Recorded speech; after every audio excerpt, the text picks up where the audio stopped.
I do actually like chocolate chip cookies, but it's one of these things. If they're there, I'll have 10. But if they're not there, I'm not going out and getting it. Okay. That was Coach John Honerkamp, and this is the Eat for Endurance podcast. My name is Claire Shorenstein, and I'm a registered dietitian based in New York City. If you're not local to New York, maybe you haven't heard John's name before. But if you're a runner here in the city, I'd be very surprised if you haven't heard Coach John's name floating around somewhere.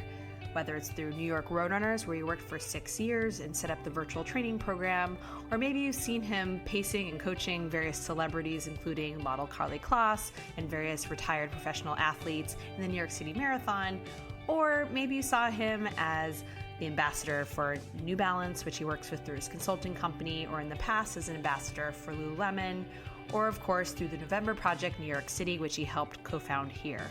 He's all over the place. He's been coaching based in the New York City area for over 20 years. He also grew up locally and has pretty much been on the running scene since he was 6 years old.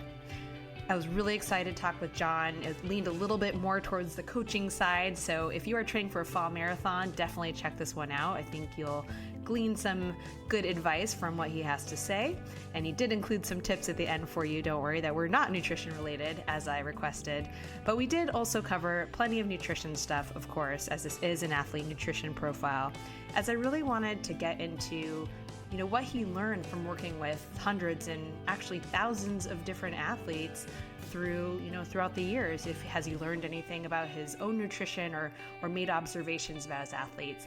So we got into that, and of course we got into the fact that we're both about to have another baby. His wife is due around the same time, so life's about to get quite interesting for us both. John was kind enough to come over to my place and record at my kitchen table, so please excuse the acoustics, which were not exactly ideal for recording. But I do think you're going to enjoy my conversation with John Honerkamp.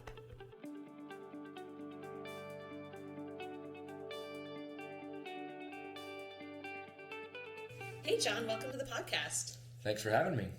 So let's just dive right in. You, of course, have such a varied background in being an athlete, professional athlete back in the 90s and a coach. You've been coaching for how many years now? Probably about 20. 20 years. Running about 35 plus, and then coaching about 20 plus. Okay.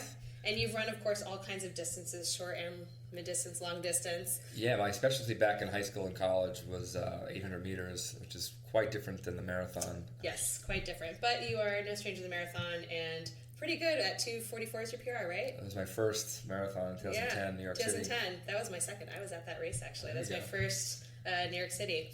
But yeah, let's start with what food nutrition was like growing up, what things were like as a kid. Where did you grow up, actually? So I grew up in Long Island in the Nassau County, South Shore, and it confuses people, but my hometown is actually East Rockaway. But people, if they know about Queens or Brooklyn, they'll think Rockaway is Far Rockaway, and it's close, but it's not the same place. So Long Island, and I was one of 6 kids, so that will probably tie into what my mom was able to prepare for us. So what did that look like? I'm pretty impressed with my family now that I have a one child and a second on the way, which I'm sure we'll get into. We actually ate at 6 o'clock every night. My dad was home from work, and he worked early hours, so looking back on it, we often ate together every Monday through Friday. Friday was pizza night. Oh, nice. Which was great. Good. But we ate, it was I wouldn't claim that my mother is like the world-class cook. My mother-in-law, who's Italian, now that I've known that family for a few years, I've definitely seen a difference in what they eat. But it was more just really basic stuff. My mom was working part-time, mother of 6. My dad was pretty busy working, so it really was mac and cheese. You had, we had London broil. We would have this cheddar chicken dish you would make, which I thought was delicious. But looking back on it, it's just cans of cheddar cheese with milk on different. So it was, we had vegetables. We'd have the vegetables more from the frozen variety. Sure. But they were there. That's the important part. Pretty standard. But it was definitely more 8 of us eating every night, and so. I don't remember having second helpings, but I was fed sufficiently, and it worked. But it definitely was. I would say pretty basic, standard stuff. When did running enter the picture?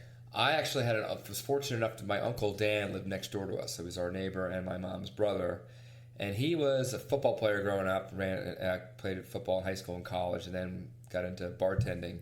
And I think he just put on a bunch of weight. Bartending is not super ideal for life balance. And so he was trying to lose weight. So part of that, I guess, goal setting for him was he signed up for the New York City Marathon. This is probably early 80s. So in their training for the marathon, they would go to all these local road races, and they would drag me along. Mm-hmm. I had my 2 younger sisters and their 2 sons at the time. So my first road race was Long Beach, which is not too far from East Rockaway, and I ran a mile on the boardwalk, and it was out and back. Mm-hmm. And I remember running a 6:54 mile, and I think I was probably 6 or 7 years old. Awesome. And it was just like an all-comers mile. It wasn't just kids, so I wasn't like I won or anything. But my uncle was like, "Wow, I think you did pretty well for your age group." And then eventually those mile fun runs became the 5K. I was able to do the 3.1 and got better at that. So I was more like the road racing scene in the early mid 80s. Okay. That kind of introduced me to running. And then, my uncle having his picture of the New York City Marathon finish, which nowadays I think is not a thing as much because it's, I don't know, it's 18 different starts in the New York City Marathon these days, and there's 4 waves, and sure. And it's like 51,000 people, whereas back then I think there was probably 7,000 or something. And wow, I can't even imagine that. There was one wave, and your time was your time, and sure. there was no chip time. There was more just net time, so gun time. So, but road racing was in the early 80s, and then I progressed from there. But I feel really fortunate. Here I am. My company, my consulting gig is Honerkamp, and I've made running a career now, and so I'm turning 44 next month. So to start running when I was 6 or 7, and still enjoy it, especially through college and high school and college, and absolutely. being a professional runner. There's definitely parts of it that aren't so fun because it's hard work. But I feel really blessed to be able to consider myself a lifelong runner, and I feel really lucky that I found running so early. But the beauty of running is you can start any time. So sure. Just because I was able to start at 6 doesn't mean the 56-year-old can't start, which is the nice thing about it, I think. Yeah, I think I read a quote from you somewhere about how everyone is a runner. I'm going to misquote myself. I say everyone's a runner. Some people just choose not to run. There you go. And so, exactly. Or didn't have the opportunity, or was afraid. And sure. A lot of the runners now that I coach, they actually really enjoy running, but they're shocked because they usually do it because they lost a bet, or they're running the marathon and it's a bucket list thing, or they got just a charity component, which is super popular to raise awareness for different causes, which is great. But people, after a couple of weeks of finally getting the hang of it, realize, oh, this is kind of fun because there's a community aspect to it. But typically their association with running is a punishment from another sport like football, basketball, baseball, where you're doing laps either for preseason conditioning, which is usually awful because you're out of shape, or it's you're goofing off, the coach blows a whistle and makes you do laps. And then, or it's some horrible gym class experience where you had to run a timed mile in some awful outfit, and if you weren't the super sporty, you were still suffering through that. And now that as an adult, they come to running and they realize, oh, this is on their own terms. It's not punishment. They're doing it because they want to do it, or they think they want to do it. Sure. And they're really usually, and as you know, a lot of endurance training is not hard running. It's the volume. There's obviously specific workouts that you do that are harder, and some races that can be tougher, but it's really just getting out the door.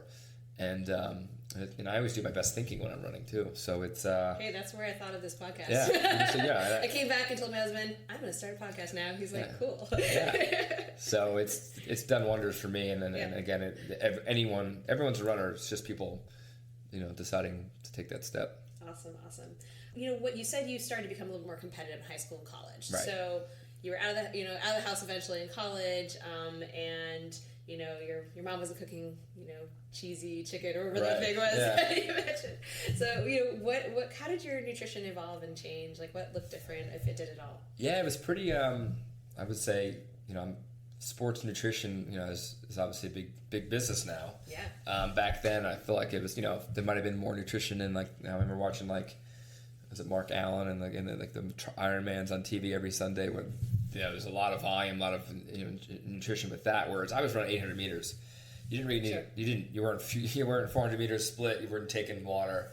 Even in cross country, when I got up to 8K and 10K, there was no water stops. I was running 30 minutes. You don't need a lot of nutrition as far as natural race in the race itself. So training was different. Yeah, I definitely. Actually, I ran more miles for the 800 than I did the marathon. Yeah. Now I was competitive at 800, and I was trying to do the marathon as more age grouper oriented. But in the 90s, there wasn't a lot of, Gatorade existed.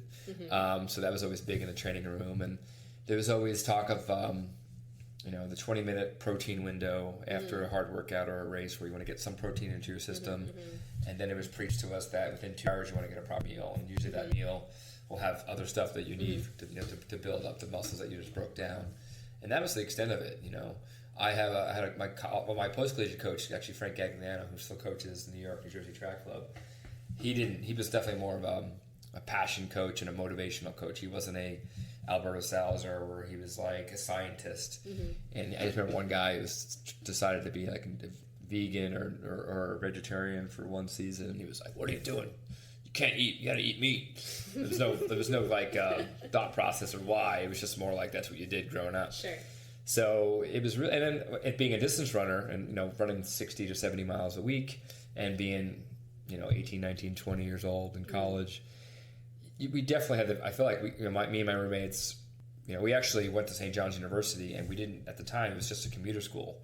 So we didn't have the dorms, and we didn't have like the meal plans, which is sometimes I think can get tricky where you're going in there and eating whatever you want. And so we would cook for ourselves a little bit. Then you get your pizza and all those things. But when you're running 60, 70, 80 miles a week as a 20-year-old, I feel like you could eat whatever you want. You hear that a lot in the marathon training, like, oh, I can eat whatever I want. And then the people start gaining weight because their long run is 5 miles in the beginning, and they're thinking they can eat whatever they want. And it's still math, calories burned versus calories inputted.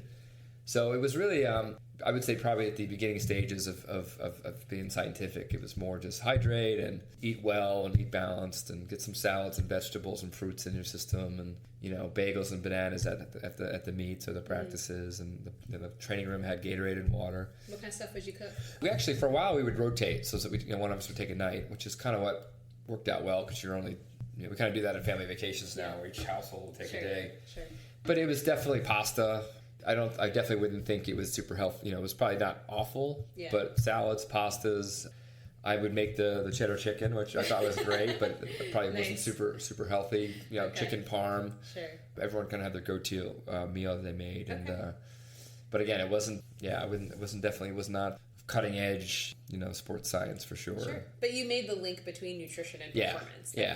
That connection had been. And there was also, to be honest, in being in college, there was definitely the party aspect.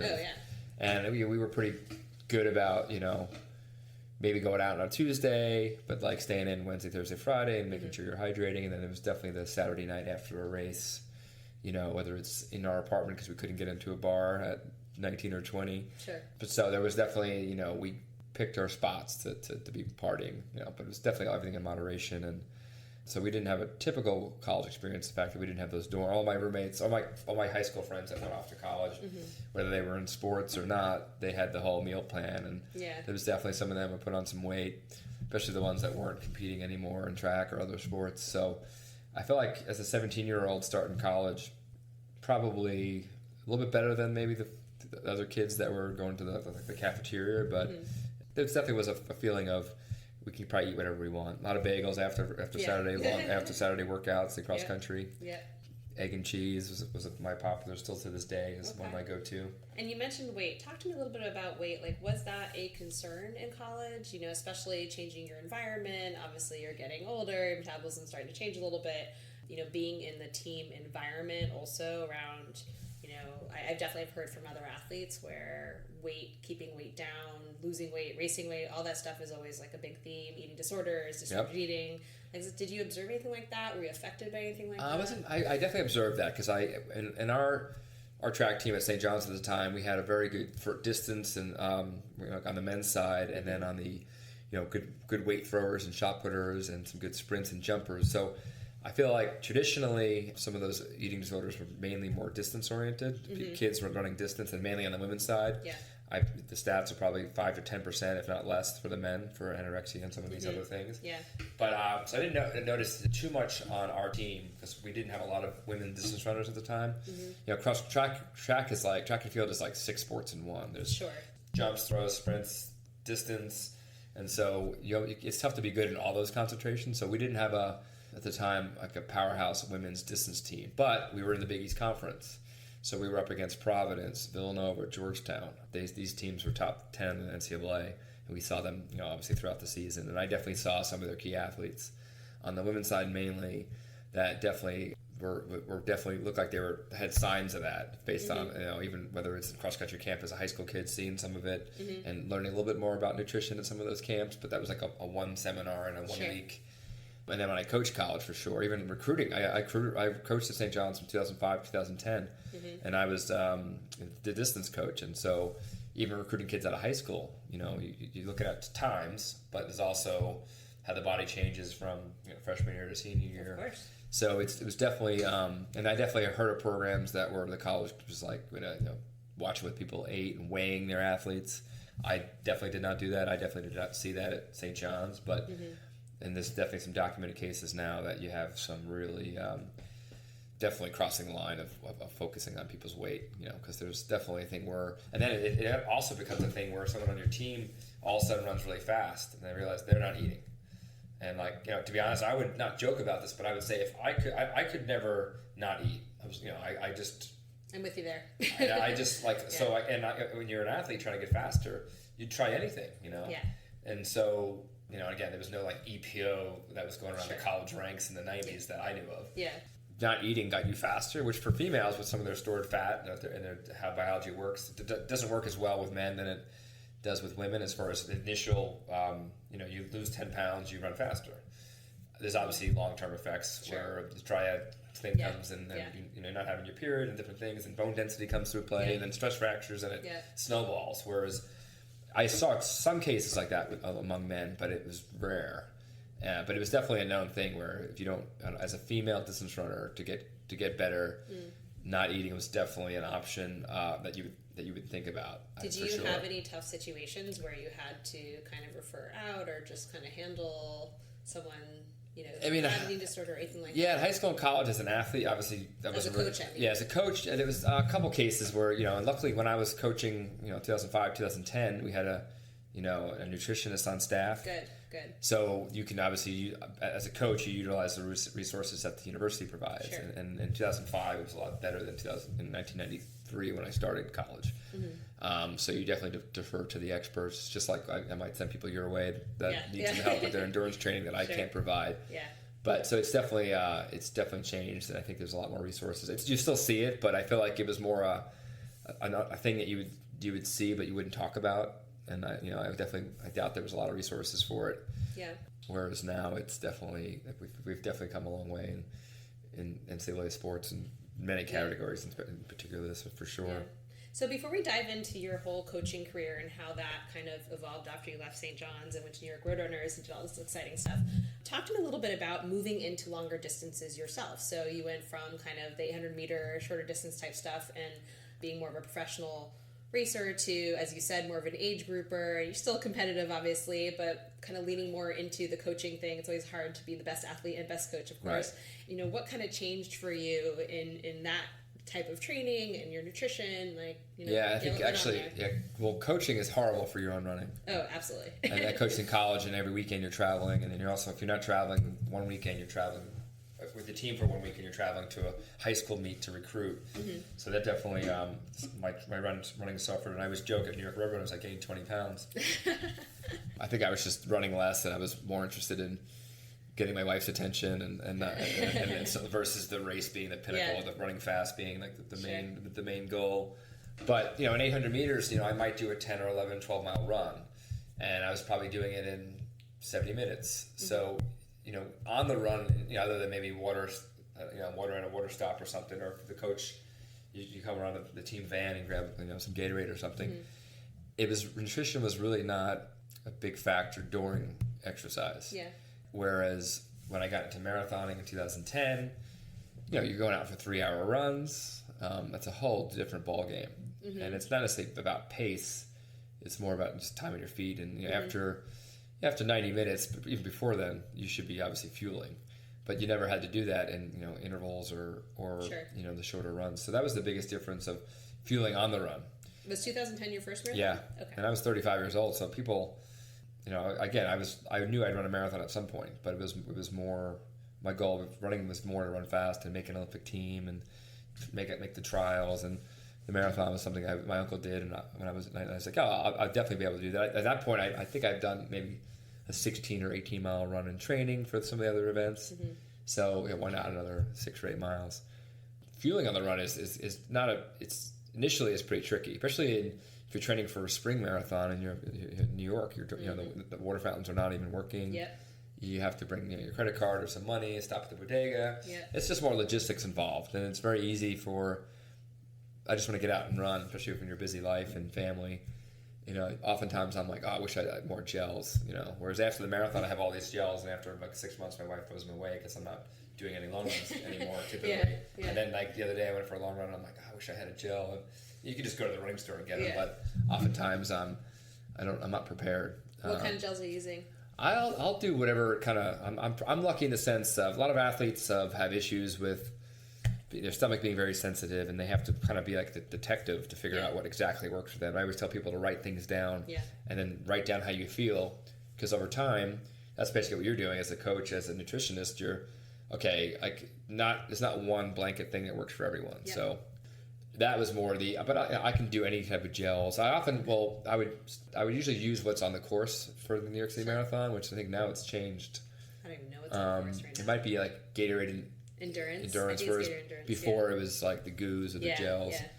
So I'll use whatever, honey stingers or and you do have Gatorade on the course, which at the end of the marathon you don't want it anymore because it's like hot, all that stuff. But so I just kind of the key thing is actually more preparation of the night before, what you're eating, how you're hydrating the day or two before a key long run and a race, and then morning up, especially in New York. The logistics in New York, the New York City Marathon, are the worst. Yeah, that's what I always tell everybody. It's the worst part of the race is like the 4 hours before. You have to get up at 4 o'clock. You're there for 6 hours.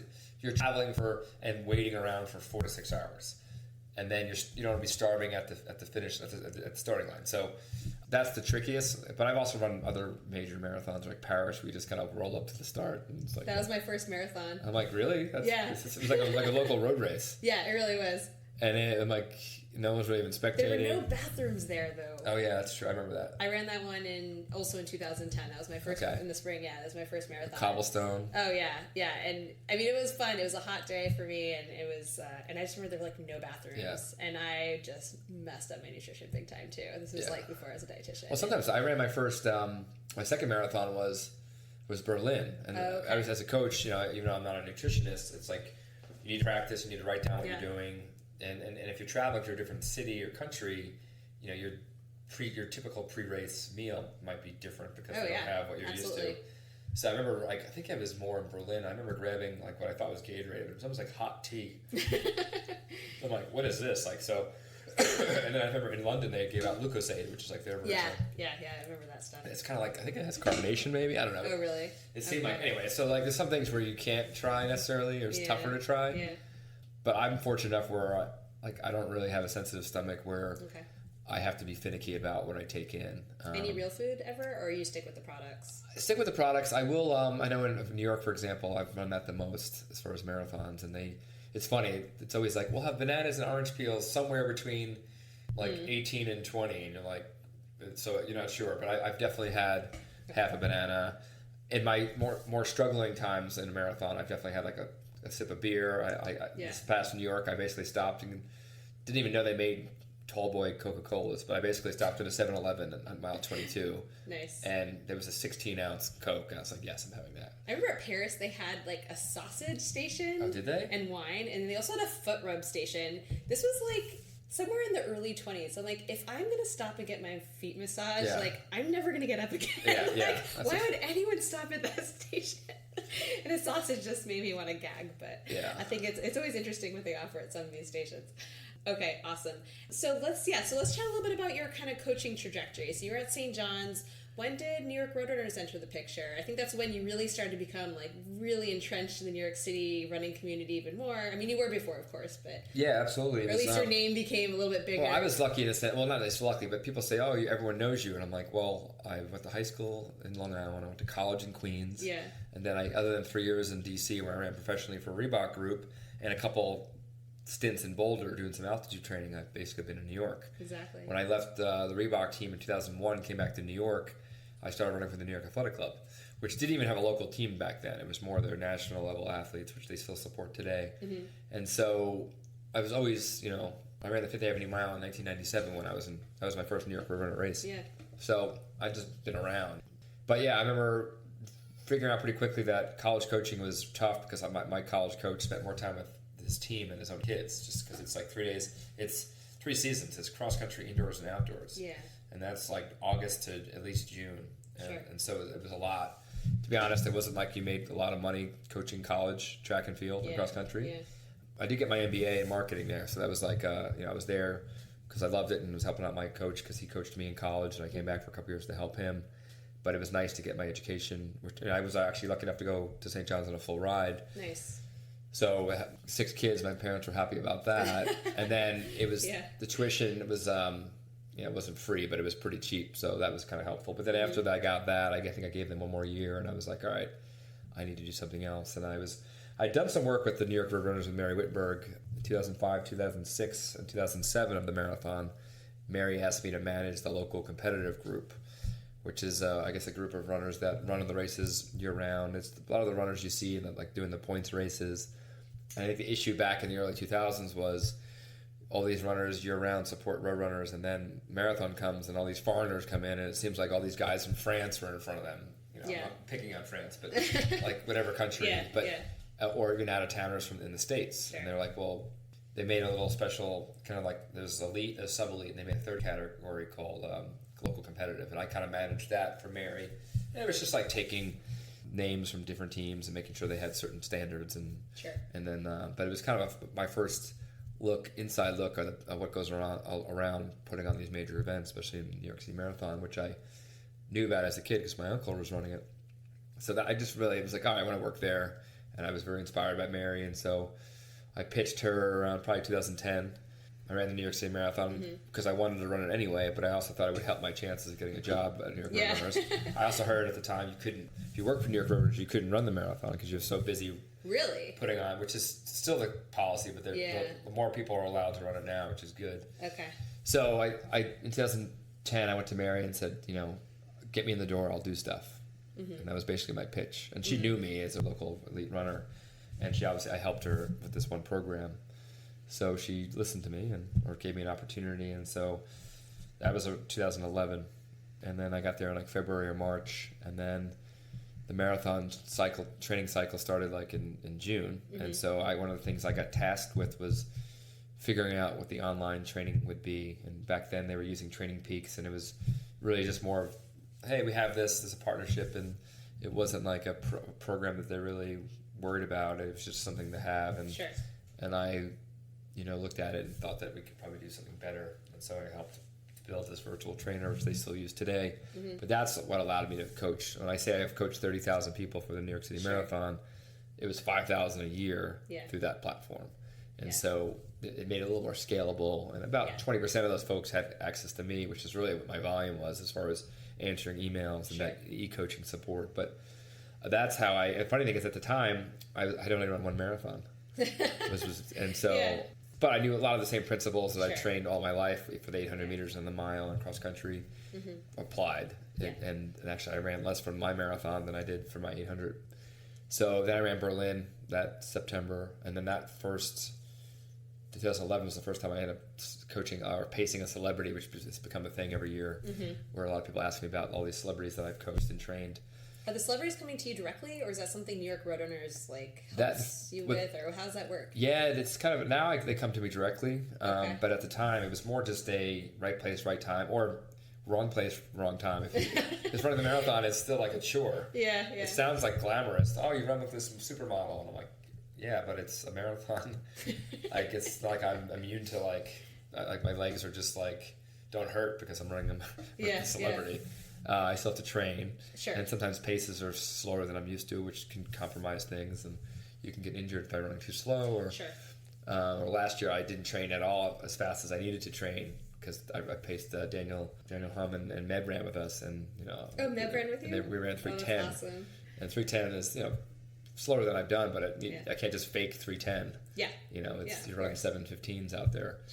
But the first year was more of Paul Ono, who had just won like Dancing with the Stars, but I knew him as this speed skater, prolific medal scorer in the Winter Olympics with speed skating. He was sponsored by Subway at the time.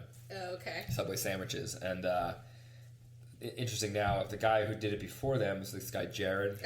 Since had his own lots of issues, but at the time he was their poster child of eating Subway. And I remember that. I'm sure you're cringe, not to bash Subway, but I'm sure there's healthier options out there. Yeah. So he'd run the marathon the year before, and no one cared what time he ran because he just lost all this weight. And he looked, whereas when Apollo Ono came into the picture, he's like, oh, this is an elite athlete. So they had a thing where, a gimmick kind of where they wanted to, if Apollo broke 4 hours, which he should probably be able to do because he's this world-class athlete, although his event was 90 seconds on a track, and his quads were like huge, so I was worried about that. If he broke 4 hours, then Subway would donate $26,200 to the Special Olympics. Oh, nice. Which they obviously wanted to do. Yeah.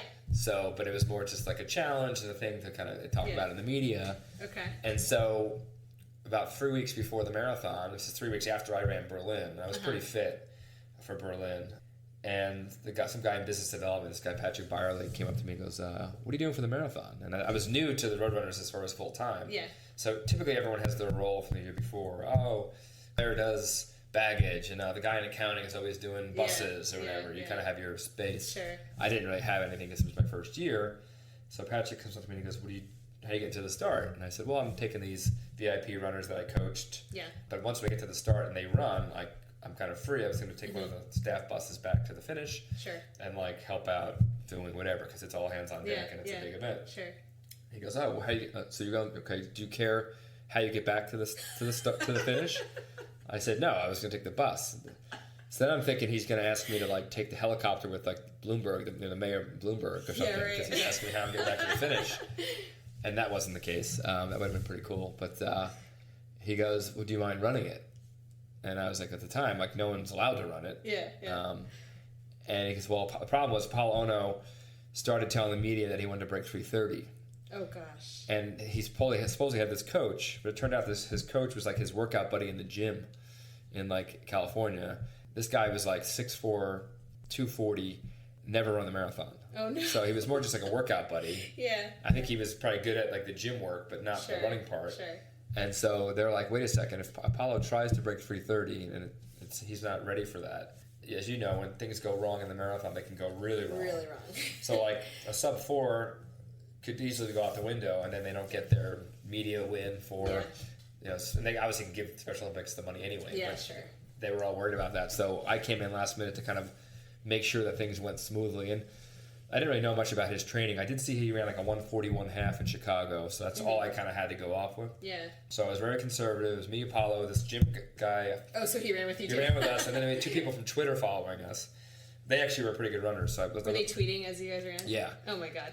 So, and it was a whole media thing, and I had a headset, and it was a lot of logistics. And I was so, not nervous, but I was, I didn't want to screw up this role. I had one job to do. And again, luckily I was already fit because I'd run Berlin, and I was, I'd recovered from that enough. I was just super cautious. I knew we had to run 7:45 or 7:50 pace to get, because he still wanted to break 3:30, but so I was doing that, and luckily, Apollo didn't have his own watch, so he'd every mile he'd be like, "What was that?" And we were actually running 8:10s, 8:20s. Okay. Which is slower than we needed to break 3:30, but still well under 4 hours. And that's really what I cared about. Yeah. If we ran 3:38, maybe Apollo's disappointed, but my job was to get under 4. Yeah. But I was trying to help him out too, and so I would just lie to him. I'm like, "Oh, that was 7:50. We're right on," because I was just really being. He was fired up. He's like, "I want to hit this wall." I'm like, no, you don't. And we actually ran a 3:25. Oh, wow. And we ran a 4.5 minute negative split. Oh my god! New York is That's tough. That's hard to do. But I was just err on side of caution, and I was trying to. I also didn't know much about him as what he's done as I'm like, great, this guy runs his event is 90 seconds or less. Yeah. Wow. If one of his hamstrings seizes, one of his is bigger than both my legs. So that's kind of how it happened. And then the next year, that was my kind of my gig, and I was actually coaching a woman named Summer through my virtual training program. And the funny thing is, I went out to a women's ESPN summit out in California, and I was leading the runs on behalf of Roadrunners. Yeah. And Julie Foudy's there, and like some of these like running personalities and athletes, and some executives and whoever else about to lead the run. And out comes Summer Sanders, and she looks at me and she goes, "Hey, John, I know Summer Sanders because I watched her on Nickelodeon, but I also watched her win gold medals in the '92 Olympics." And I'm like, how does Summer Sanders know who I am? I'd been coaching her under the name Summer Schlopey because that was her married name. Oh, got it. So it was funny, I never know who you're coaching. And she goes, "Oh, hey, John, you're my coach." And I was like, "Oh, okay." So I ran with her, and I was talking to her on this little 3-mile run around California. I was talking to her, I'm like, "Yeah, I paced Apollo." And she's like almost like hit me. And she goes, "That's how he ran so well, because you were pacing him." Because she was tracking him before. Oh, okay. And it was almost like annoyed, because Summer had run 3:17 in the marathon 10 years prior. Yeah. And she was just running it again. Yeah. And she's also an endurance swimmer. Yeah. So that they translate very well compared to like speed skating or even tennis, which I've done in the past as well. So she's like, "How could you pace me?" And I was like, "Well, I probably can." So I basically just committed to pacing her. And then when I got back to Roadrunners, it really wasn't a thing yet, but I had done it. It was some precedent because I'd done it the year before. Yeah. So I just told, and I think we had a new PR team at the time. It was right after Sandy. It was 2013. And so I kind of was like, "I'm running with Summer."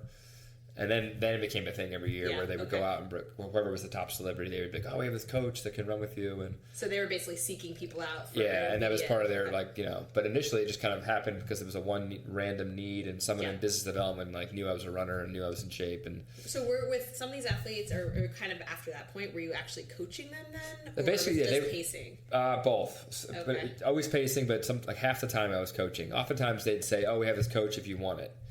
And like James Blake, the tennis player, was like, "Okay, great. He knows a lot about tennis." Yeah. I coached him. He was like kind of novice to running, and he also had some injuries for tennis. So there's the whole, he might have been 35, but he probably had an older skeleton after playing tennis at an elite level. Sure. So I coached him. Summer I coached, which was kind of like, didn't realize I was coaching her. So it wasn't like they offered me up. It just kind of happened by accident. Carly Kloss I coached. Model, and Daniel Hopp, of course. Daniel I coached, and then Caroline Wozniacki, the tennis player, I didn't coach at all, so that's tricky because I didn't know. So like Carly, I ran with 30 times before the race, so I knew what we were dealing with. Whereas Caroline, she just got, as a 24-year-old, I was like, "I'm running the marathon." I think it had to do maybe a little bit with her breakup with Rory McIlroy.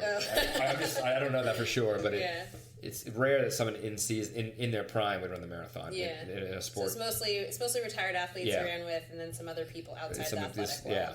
So talk to me, kind of tying this back into nutrition. I mean, I find all this very fascinating. I don't want to put you on the spot if you can't tell me too much, disclose any information about these celebrities, but I mean, did you kind of glean anything from, running with them, your experiences with them, in terms of like what they were doing, or anything you think was interesting? Maybe there's nothing interesting at all about their nutrition. Well, so I think it's just because they're a celebrity, they still have to put the miles in. Of course. And I have a funny story with Carly Kloss. It was one, we're getting on one of our long runs. I was like, "Well, we have to fuel." And I would carry water and Gatorade and stuff. And she's still actively modeling at this time too. So that's and she's really into fitness classes. So she goes into, I think she had this place called the Dog Pound or something, and she would do rope stuff. But I remember teaching her how to open up a gel with her teeth. With your teeth. And I'm like, "Great, she's gonna break a tooth," and I'm gonna be like, "Okay." But it's kind of, I go, "This is kind of," I remember explaining to her, I go, "This is kind of barbaric. These are designed to not open up with your hands because New York, November, cold. Maybe your hands are wet because gloves. Of water stops, and gloves, and you have to open up this. It's really meant to rip with your teeth." Yeah. And so she's like, "Okay." So now I was in Central Park in the middle of a long run. Yeah. We'd run most of the course actually that day, and I'm like, "All right, I need to teach you this." I was like, "Great, here's your gel. Now watch me. I'm opening it with my teeth." And that was it just shows that she has to fuel too. She needs her energy. I was just like, "Oh, if this would be a great segment," because it was really me teaching the supermodel how to rip open this package of food or calories with her teeth. Yeah. And I definitely was worried local coach breaks ruins Carly Kloss's so that was, I thought, a funny story, but it just shows whether you're even that. And so she wasn't. It was actually pretty easy with the ex-athletes or the retired athletes because they're familiar with it. Their minds are champion. Caroline Wozniacki at the time was second in the world in tennis. She plays 5-hour matches, so I can kind of relate that with tennis and a 5-hour match, 5-hour marathon. Did she do the same kinds of nutrition, like did she have the same strategy, or was it just totally different? Totally different. I think it was more just me having to remind her to take water and Gatorade along the way, and then us having gels and saying you should have this and hoping for the best. As far as, I don't think she wasn't training with this stuff. Oh wow, really? Okay. You know, and some of the stuff that she has over at tennis, you see people at the different points in tennis, they're drinking their different fluids and they might be eating something. Sure. Like, that's not on the course. Yeah, exactly. And they didn't have, like, their people at mile 18 tables, waiting like the pros do. Exactly. So I was a little worried about, like, nothing new on race day, but it wasn't hard to tap into the champion spirit and the toughness and the pain thresholds that these athletes go through. And even with Carly, I would say that, you know, I'm sure she's doing these shoots that are, like, 16 hours long, and they're wearing, like, no clothes, and they're in, like, I don't know, the Arctic for some like shot in a bikini or something. Yeah, and it's like there's like, and even people I coach at Make It Nice with, which is a restaurant group with Daniel. Yeah. You're on your feet for 12, 16 hours. Like, there's definitely so whatever that is, I try to tap into the psychology of that. Yeah. So then it's like, I didn't do all this training, but I was like, yeah, but you're on your feet every day. Sure. Even if I was like faking it and giving it perceived, like, there is some truth to. It's not like you're just sitting on the couch. Is my point. And so. It's been interesting. It's not a lot of difference. The only difference, like for Daniel, for example, and Carly for sure, is she would only run with me if she saw me, which was like 20 times before the marathon. Sure. And she did some other fitness stuff, but it wasn't like, it was more their time is so busy, is sneaking in the training. And that's just life balance, which is really like oftentimes, I'm sure he is a nutritionist, and you become someone's almost life coach because you're trying to schedule things. I can't run at this time, or I can't cook a meal because of my kids. And then you have to say, okay, well, some little tough love. I do it, you know, like maybe try this. And it's really just, but we all have to fuel. We all, and the energy, you know, you're only as good as the energy you're putting in your system. And what about Daniel? So, I mean, he's this amazing world famous chef, loves Madison Park and that whole group. I'm interested about, like we were talking a little bit before we started recording about the whole fine dining and also being a passionate athlete, recreational athlete, and how that kind of plays in. I think you see that it's not just him too. I think what's the other guy's name? Boston. Yeah, he's run a couple marathons. Yeah. So I mean, and Mark Bittman, I think is. And I coached. I helped get George Mendes into. He owns Aldea. He's a Michelin star. He's new to running, but he's run 2 marathons now. And so I was like, it's funny. I had the Make It Nice group over my house over the weekend, or 2 days ago, because we ran a 10K, and it's just more. I would say these training races kind of humble pie almost. You run a 10K, and you're like, oh wow, we have 10 weeks to the marathon. Yeah. But I was like, all right, I'll make some coffee because they're coming over. Then we're going to run in Prospect Park. And I had like chock full of nuts coffee. And I was like, hey, does anyone want coffee? And Daniel's like, oh, you have some coffee? And I'm like, it's chock full of nuts. It's nothing fancy. And they're like, oh, this is pretty good. So like when I went to his house and like he made me like this espresso something. Yeah. But I remember on the marathon, it was 2 years ago. All Daniel wanted was a banana, and they didn't have any in like the VIP tent. And I had one of our PR people were like searching the marathon village for a banana. Okay. So as far like I'm sure the banana was like something you get at the bodega or the grocery store. The banana's a banana. What's his pre-race breakfast and dinner and all that? So now every time I run with him, especially we go up to Rockefeller State Park, we'll do 2 hour, 3 hour runs. Yeah. I always bring bananas. It's like I figured there was not one banana in this village of 51,000. Is he taking gels and all that kind of stuff? Yeah, we'll share those, and we'll run loops where we come back around the car and we'll get some Gatorade. But to be honest, it's almost like you fuel. This is what I do most of the time too, more because I don't have it and I just kind of wing it. Is you kind of get used to running without it. So on race day you do have it, and there sometimes can be a more placebo effect to it. But for us, that was more poor planning. Yeah. So that's not what I encourage. That's not what you want to do if you're really like competitively trained. Right. But for folks, again, a lot of folks new running the marathon, they might only do like 1 18-mile run, and so on race day it's super important. But and as long as their stomach can handle it, you can kind of like wing it. But again, that's folks who are running their first marathon. They're looking to finish. There's no necessarily time goal. People are busy, and then if they run it once, then they realize how much they can improve. Doing intervals versus not. Really pay attention to their fueling strategy and not just race day. Yeah. I think it's one of these things. There's so much to kind of take in and process when you're training for the first time. It's something in endurance, and then triathlon is a whole other game. Yeah. You don't coach triathlon, do you? I don't. I've coached running for triathletes, and I always default to like, wow, you guys are putting a lot of hours in. I'm sure I don't know what your breakdown of endurance athletes. I mean, as far as marathoners and triathletes, I think more people are. I have a whole mix. Okay, but it's like I feel like you definitely. I would say you would need more help with triathlon. Yeah, it's a little bit more complicated with the training itself and the work, but also the time of day to actually fuel properly. Yeah. We were getting up earlier just to kind of get the your system if you needed to digest before a big run or a ride or. You've been all over the place in New York running community. We haven't even talked about November Project yet, which you helped found for the New York City chapter. In Brooklyn you mentioned too, right? I helped kind of start Brooklyn, but so yeah. There's that aspect. There's, of course, all the New York Roadrunners work that you did for 6 years, I guess you were with them. Years. You've just coached so many different people, been around so many people of all different abilities, right? So, I mean, has being around all these different people as a coach and working with these people changed your own perspective about nutrition? Have you learned anything? Have you observed anything interesting that you want to share with us? Yeah, it's actually, I mean, when I coached more elite runners in college, granted they weren't running marathons, but it was different. It was like sports performance in a way where like you're trying to peak for the Big East championships or qualify for the NCAAs. And then some people I coached, are maybe running 3 hours or 2:30, 2:45, or trying to qualify for the trials. But then you're coaching like 6-hour marathoners. There's so much more. I mean, if someone's running like 2:40, there's less fuel needed because it's if you double the time on your feet.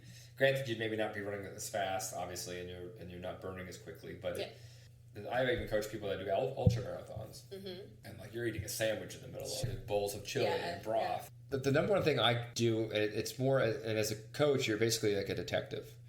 And so I tell people to write down a journal, even whether it's an Excel spreadsheet or it's an old school journal. And it's really, this is how I measure injuries. Rank it on a scale of 1 to 10. Because someone told me that one day and I was younger and I had shin splints. And I'm like, that's a stupid thing. I'm not going to. So I was really like ranking right shin 3 out of 10. Sure. Left shin 4 out of 10. But what it did for me was, this is right out of college when I was running first year down at Reebok, and I was like injured, like shin splints. I'm like, great. But I was doing all these exercises and I was eating well, and by ranking my injury pain threshold, I was able to see that I went from a 6 out of 10 to a 4 out of 10 on average.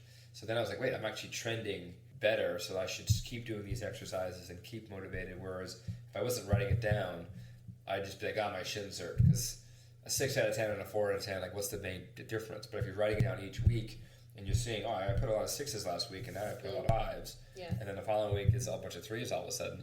You can see progress. And I do the same thing with eating. Document, it's extra work, and we're all busy, but write down what you eat at night before a major run or race, not every day. Yeah. And then what you eat the morning of, and then how you feel throughout, and then see how you felt. And then you do that once, and maybe you get lucky and you feel great, regardless of the weather's like this past weekend. But over time, you should say, okay, I felt terrible these 2 times, and I ate toast, and then but I felt really good on this run, and I ate a banana. And they can't see it; they can get someone like you. Yeah, that's what I have them do for sure. And you can look at them and be like, "Oh, see this." But the more information they give you, a doctor or a coach or a nutritionist, where it's like, or a combination of, I have everyone do an Excel spreadsheet, and sometimes they'll write down like shin hurt, but they don't tell me. Yeah. But I saw that they wrote it down. I said, "Tell me about your shin." Okay, get new shoes, run soft services, take 2 extra days off. They didn't even tell me it. They just happened to write it down. And I see that, and they weren't even going to bring it up. And if I wasn't getting that log from them and seeing it, I would have missed it, and we might have had a stress fracture in 4 weeks. Sure. And now we're taking 6 weeks off, we're on the pool, we're on the bike, we're panicking. Can we still run the race? Should we defer? So I was like, that's just like a thing that I've learned. I was doing that for more injuries, not really diet as much. But I tell people all the time for injuries or things they might have. Also, sometimes I've been lethargic. You tell people to get blood work or whatever. Maybe they have Lyme disease. Maybe there's like a thyroid condition. Sure. It might just be just a bad week. Maybe you're anemic. So there's a lot of things you can do. But you can rule things out with the more data you have, and then you're not chasing your tail, and you're like, okay, I can. And I think it's just. It empowers you to kind of take ownership of what you're doing. And also, if you have a support system, that expert can look at that and go, oh, you might see something right away. Or at least say, all right, next week we're going to this long run, we're going to try this. And then see how you do. And then we're going to try this completely different thing. And then by race week, you ruled out a couple things that maybe don't work for you, a couple products that work for you, and you're more likely to succeed. Things can always go wrong, and there's always I'll meet you at mile 18 with the peanut butter and jelly sandwich, and you get there and you can't find them. There, and then you're panicking. So I try to avoid those types of plans. I think journaling things is, for many reasons, is very productive and very helpful and informative. And again, we're all busy.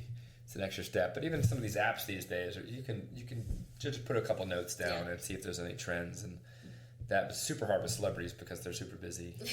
I'm talking to like their personal assistant. Like, what do they eat? Or sure. But write it down, and someone can use it down the road. I feel like if you can't figure out what it is because you're too close to it, another set of eyes on that could go a long way. Yeah, no, I'm a big believer in journaling. I always have my new clients keep a food journal for at least the first in between times we meet. And really what I always tell them is, you were talking about being a detective. It's the same thing as a dietitian. You're also a detective. And I tell my clients, approach this task with curiosity, not judgment. You're looking for clues. You're looking for patterns. Maybe you had a really crappy run, and it could be due to your nutrition, it could be due to your sleep, it could be due to stress, it could be a number of things. There's so many different things. Here in New York, the weather just turned, although it's probably a false fall, but, everyone's giving feedback, I had the best long run, I felt so good. Well, last Sunday it was awful because it was so humid. Yeah, exactly. So, there are just like so many things that could go on, but writing things down that, important details so that you can kind of discern, what's going on here, what's working for me, that is very helpful. Let's switch gear here because we've already been talking for, 50 minutes. Time goes by fast and having fun.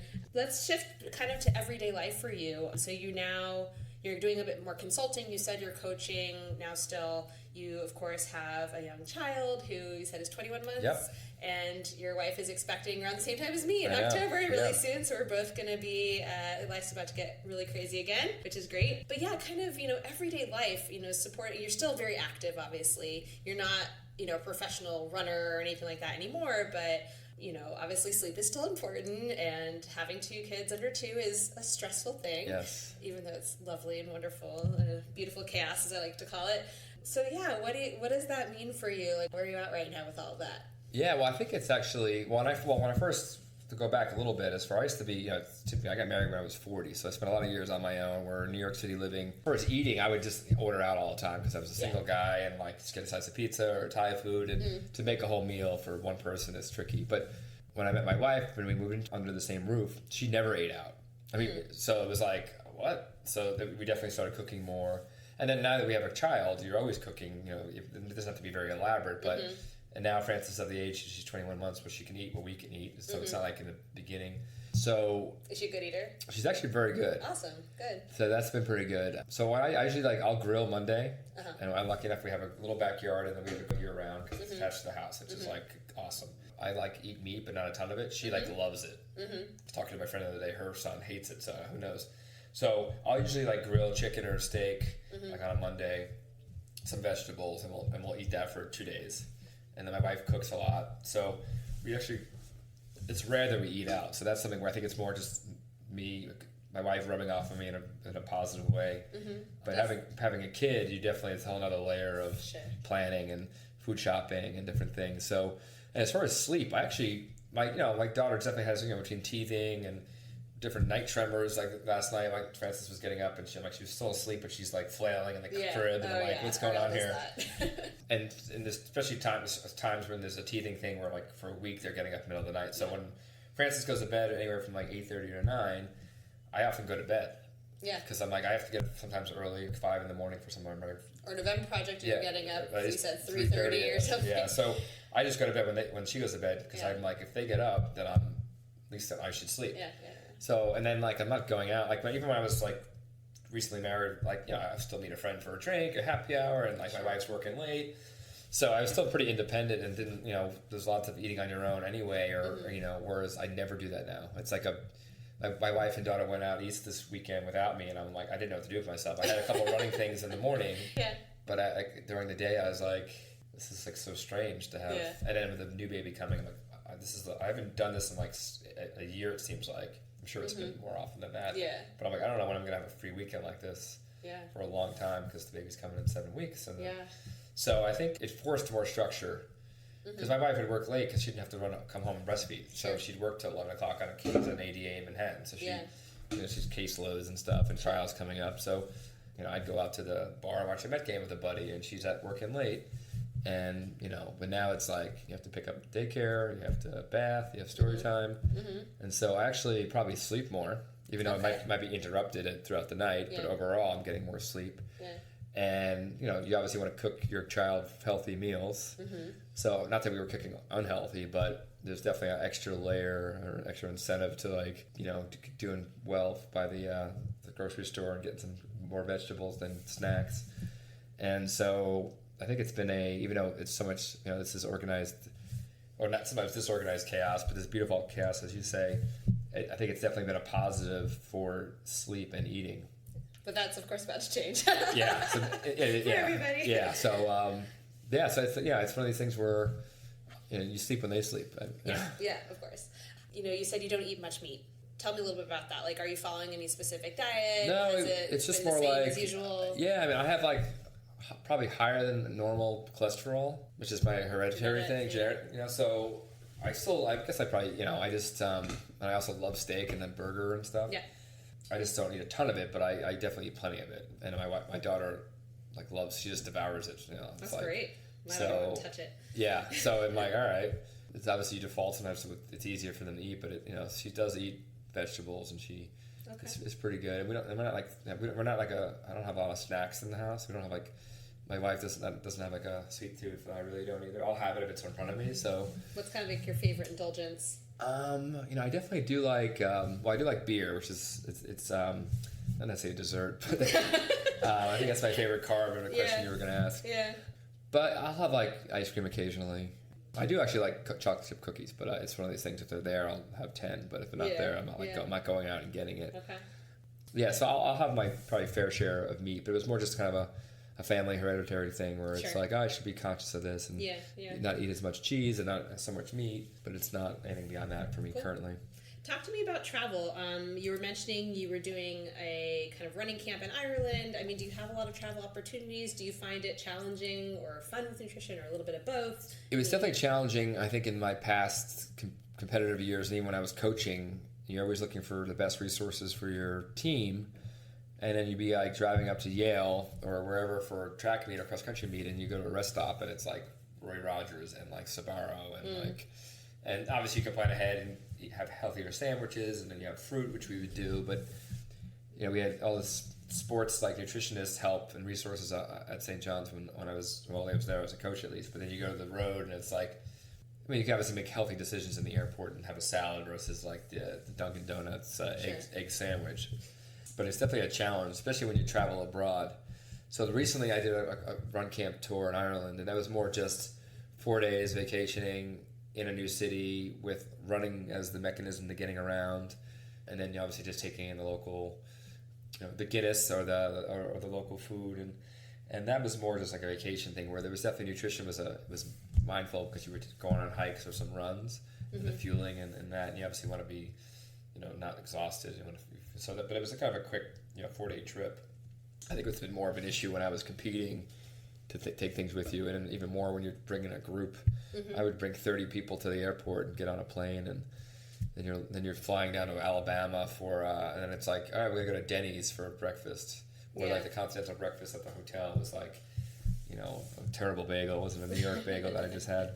So that was more the traveling does come when you're pushing. A lot of people I coach will run international marathons, and that's the whole thing about practicing what you do race day. It's tough to do if you're going to run the Tokyo Marathon. So that's something that's more of a logistical thing that's just not to be freaking out about, but to talk about it. There is some running tourism I might do that is more cuisine oriented, where it's run and eat through Italy. Yeah. And I'm sure there's I'm sure there's an indulgence piece to that where it's not necessarily a sports altitude training specific diet where you're running 90 miles in a week and you're just sleeping the whole time. It's more to enjoy the countryside on foot, but then enjoy the fruits of the wine and the. That sounds lovely.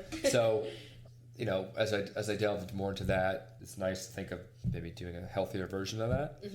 So you don't come back from your vacation feeling terrible because it is a running trip. Sure. So the fact that you are burning some of the calories, you have a little bit of a leeway. Yeah. So that's something that I think it's been a new kind of product line, if you will, where running tourism.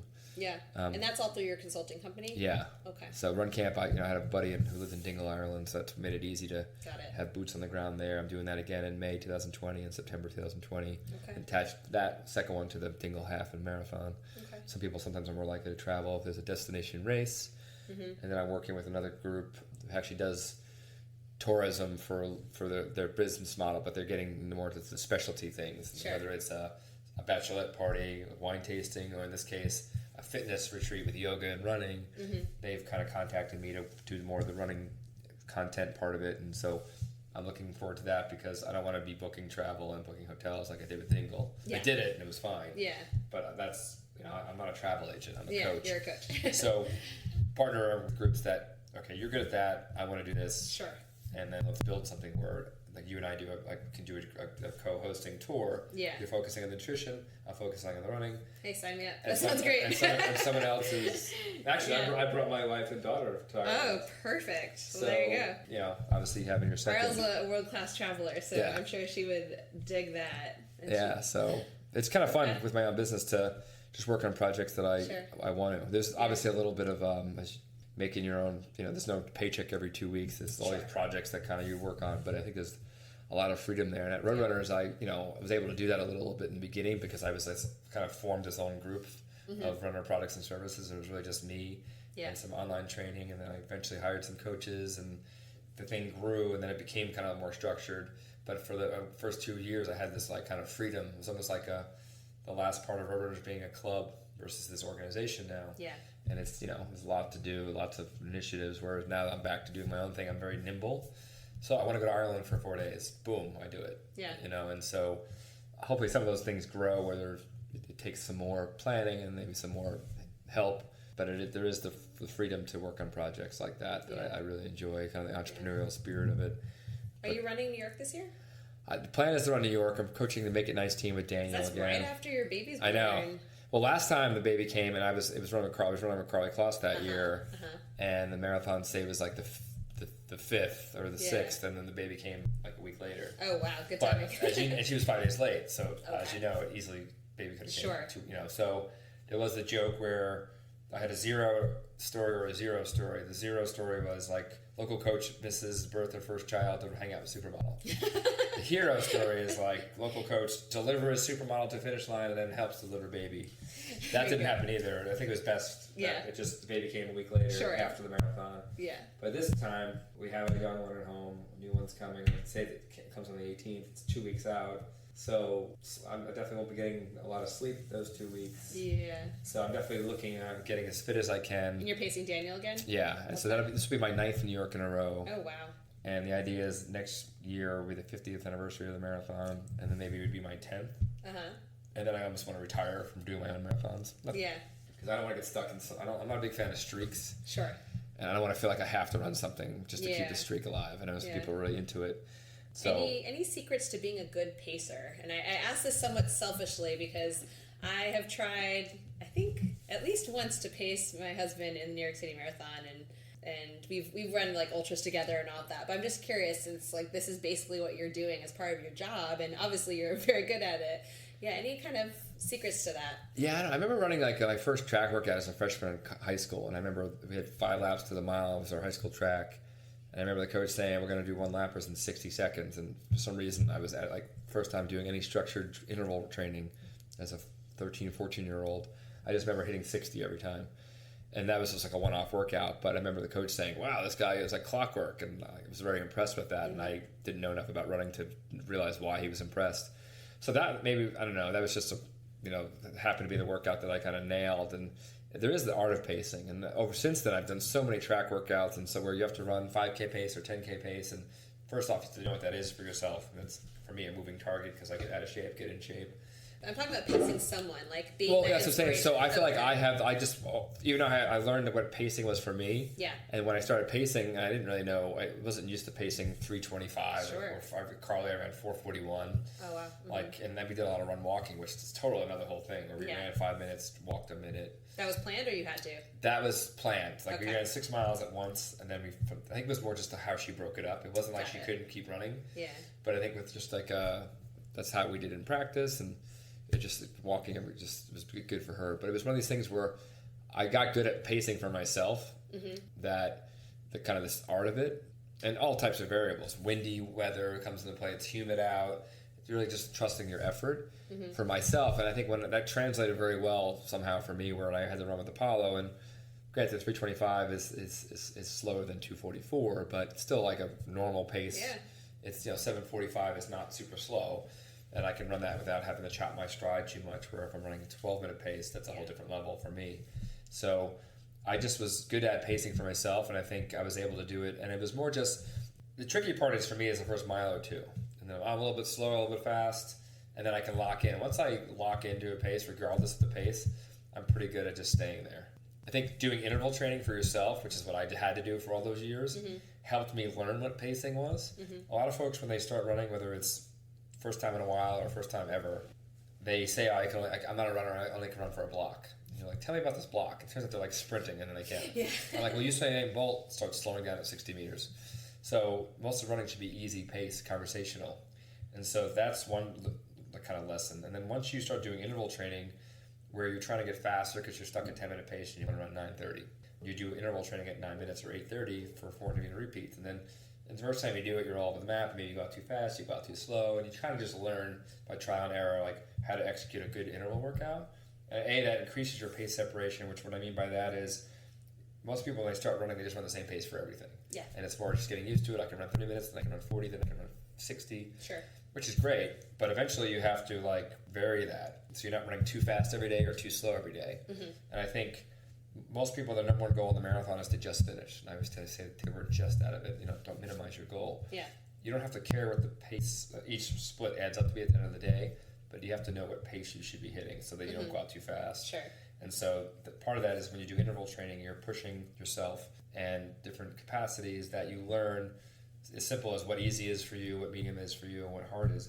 For me in pacing, there's that where I have that background of locking into whatever pace, but also listening to the athlete. Because with Apollo, I didn't know much about him. Caroline, I didn't know much about her as far as what she did running-wise. So with Caroline, I had to listen to her breathe. And you're in a marathon, it's New York City Marathon. I never ran with her. Yeah. So to try to listen to her breathe and 51,000 runners in the crowd was tricky. But just some of the is she breathing heavy? How much is she sweating? Sure.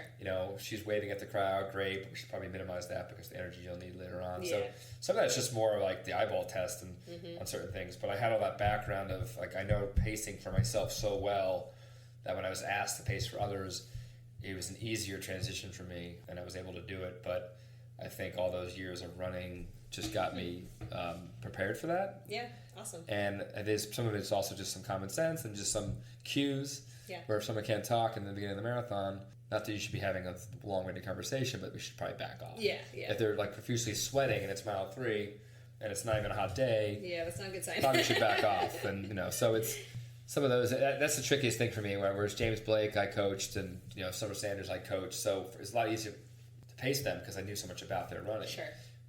With Caroline, no idea. Carly, I ran with a couple times, so more than a couple times.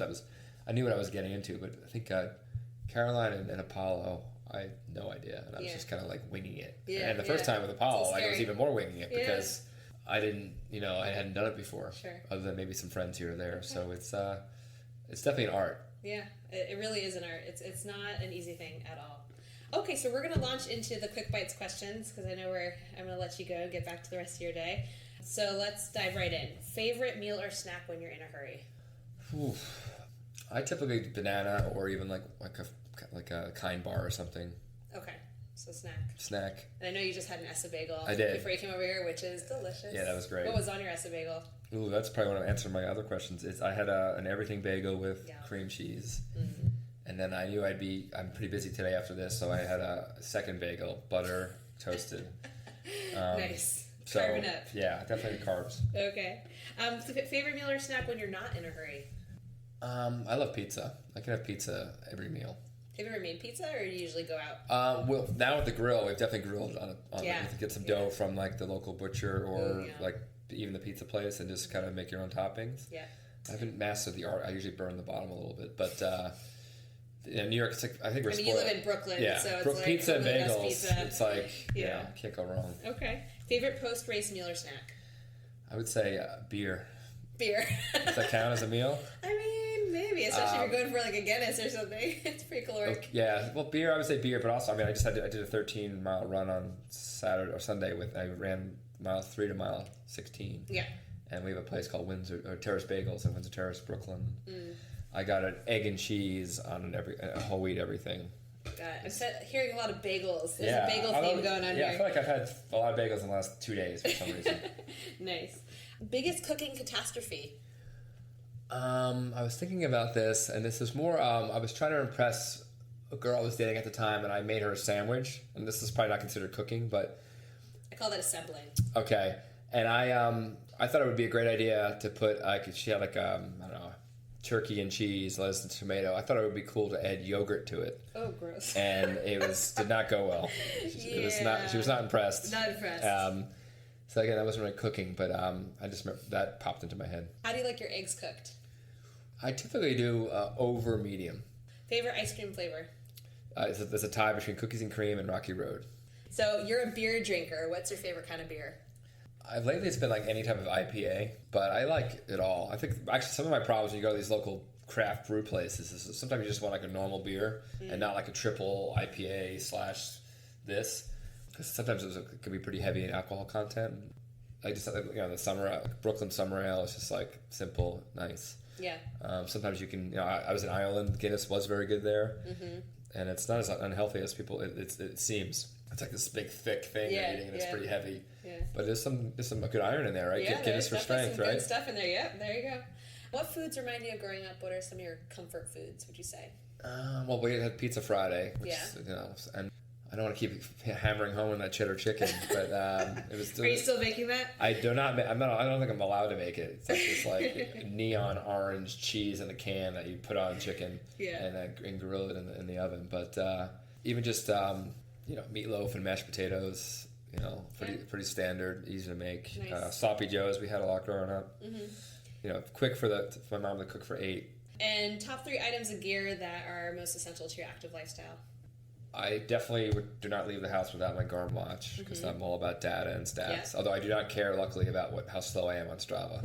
Okay. 10 years ago, I would be like really worried about that, and I'm like, a lot of times my pace is like 20 minutes per mile because I'm doing a lot of coaching. Sure. And I'm like, I don't care. Yeah. People think I can run 20-minute miles. And then gear, like you don't need a lot to run, but you do need proper shoes.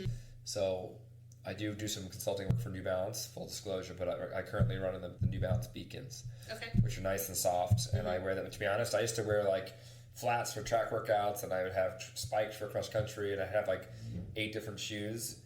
I've actually graduated since I'm more of an age grouper where I have the same shoe for a Fifth Avenue mile or a long training run. And the Beacons do that for me because they're light enough where they're not heavy, and it's actually just more efficient for me not to carry around 3 pairs of shoes depending on what workout I'm doing. Even though I do work for New Balance, the best pair of clothing that I use is the Lululemon shorts. Oh, I love Lululemon stuff. They have I do some work for them. I was an ambassador for them, and they have these pace breaker shorts. I would not run without them. Everything else is New Balance for me, but the shorts, for men's shorts, I mean, obviously Lulu makes other great products. Yeah. I just don't know firsthand about the jog bra for obvious reasons. Yeah. The shorts, I call them my tennis shorts because they're not the short running shorts. Yeah. Although they do come in different lengths, but I love them because you can also walk around in them, the whole athleisure thing when you go to a coffee meeting, and you're not you feel like you're naked because the clothes I used to wear in college where you were in the short shorts in competition. I'm actually banned from wearing those now, which I wouldn't wear anyway. But I would say the shorts, the watch, and the shoes. Awesome. And then, of course, I couldn't let you leave without giving us some words of wisdom, especially because this is around fall marathon time. So just any words of wisdom that you want to leave our listeners with as they prepare for all their fall marathons. Yeah, especially sometimes first-time marathoners, and even, I guess, sometimes people running their best or their fastest time after a couple is, I don't like when I hear people say, oh, I got 3 more long runs. It sounds cheesy, but you really should enjoy the journey. And I learned that firsthand when Hurricane Sandy happened. I coached all these athletes for New York, and then I had to help them run other marathons like Richmond or Buck County or whatever, or the next year. And I listened to story after story where I was probably in the best situation after that, because runners were in a bad spot, roadrunners was in a bad spot. The city was there was a lot going on, but a lot of people thanked me for coaching them even though they didn't run the race. Yeah. And so obviously the goal is to run the race, or the marathon's a bucket item. But some guy lost 30 pounds, and he didn't gain the 30 pounds back just because he didn't run the marathon. There was another woman who came off 2 types of blood pressure medication. She didn't have to go back on the medication because she didn't run the race. So that really hit home, where it was unfortunately the race got canceled, but all these runners were thanking me for the 4 months or 5 months that I helped coach them, because they learned a lot about themselves. Yeah. And so instead of looking at it, I got this 2 more long runs left, it's like I got to stay in, I can't go to the party, or I can't go to the whatever, I got to like sacrifice all this. It's your choice to be running in the first place, and just enjoy it. You can have crappy runs, and that's okay, and that's part of like, actually, I like when people have bad runs because end of the marathon is going to be hard. Yeah. So all their runs go great, and all of a sudden, mile 18, they're having problems. Sure. And they're not used to handling that type of adversity. I don't want all your runs to be bad, but I think it is helpful to have some of those bad runs and get through them. Mm-hmm. But enjoy the training, even if it's not fun all the time, because I think it's also like you get this depression kind of sets in when you, it's kind of anticlimactic when you have all like 4 or 5 months of training for something. The marathon comes, you get your medal, and then the next week it's like, oh, now what? Now I see people sign up for other races, or other, maybe the Ironman or an Ultra. Marathon blues. But yeah, the marathon blues come in, but you realize how much it takes up. And sometimes maybe your significant other, or your coworkers, like, thank God, stop talking about your long run. I don't care about your chafing. But there is it does become a big part of your life, and I would say life happens when you're training for a marathon. You can learn a lot about yourself, but then try to enjoy it as much as possible. And then obviously nothing new on race day, whether that's fueling, gear. I've definitely had a fair share of athletes that have had major blisters at mile 3 because they bought some fancy shoes at the expo, and you can buy fancy shoes at the expo, just wear them after the marathon. Yeah. No, I really like that a lot. That's a great piece of advice. I definitely think it is all about the journey as well. And, it's tempting to feel like the big accomplishment is crossing that finish line, and getting that medal and pushing yourself those full 26.2 miles. And, of course, that is a huge accomplishment. And really nothing beats that feeling, especially when it's your first. It's pretty amazing. I won't lie. But at the same time, it's a massive accomplishment going through all of those months and early mornings or late evenings or whatever it is, and pushing through those equally tough training runs and making this commitment to yourself to train for such a big event. So yeah, I definitely like that, and recognizing how important that is. And even the lessons you learn there, like you don't have to run marathons forever. I'm fine with people that run one and done or don't run any marathons, but if there is a void, like I took improv classes for a couple of years, and like to me that was very similar to like training for a marathon, because you have to go to practice and you're working on all these things, and so the things you learn in the marathon journey you can apply to other things so it doesn't have to be this absolutely, you're doing endurance training the rest of your life. You can don't feel bad about like just doing one marathon and moving on to something else. Now you still want to be active, whether it's like picking up yoga or meditation or maybe a 5K and 10K to keep bragging rights at the turkey trot or something. But I feel like the lessons you learn you can apply in your regular life, whether it's other hobbies or even just work or family. Absolutely. I think it's important. It doesn't have to be athletic all the time, but there's definitely some trade-off there, and so that's, I think, something to think about. Where can everyone find you if they want to reach out and work with you? Yeah, my website is runkamp.com, so it's RUNKAMP, because I spell my name with a K, not a C. RunCampIreland.com that's coming in May and June. John Honerkamp is, you can find me on Facebook and Instagram, and then my email is just john@runcamp.com if you have any questions. Or I do a lot of corporate wellness, so a lot of times I get people who I coach, but then they bring me in for the corporate challenge for the company, and I come in and motivate folks like I do at Make It Nice. So yeah, feel free to reach out, follow me on social media, and happy to work with anyone else who's once running in their lives in some capacity. Awesome. Thanks so much for your time, John. Thanks for having me. That's it for today. I hope you enjoyed my conversation with John Honerkamp. By the way, I found that quote that I was trying to remember. It's, "Everyone is a runner. Some just choose not to run or don't know how to start." I couldn't agree with that more. If you want to hit him up and find out more information on the services he offers, you can find him on social media as John Honerkamp. You can also visit runcamp.com with a K. That's it for today, everyone. Again, as I always say, please get in touch if you have any feedback or requests or questions, anything like that. I'd love to hear from you. Otherwise, until next time,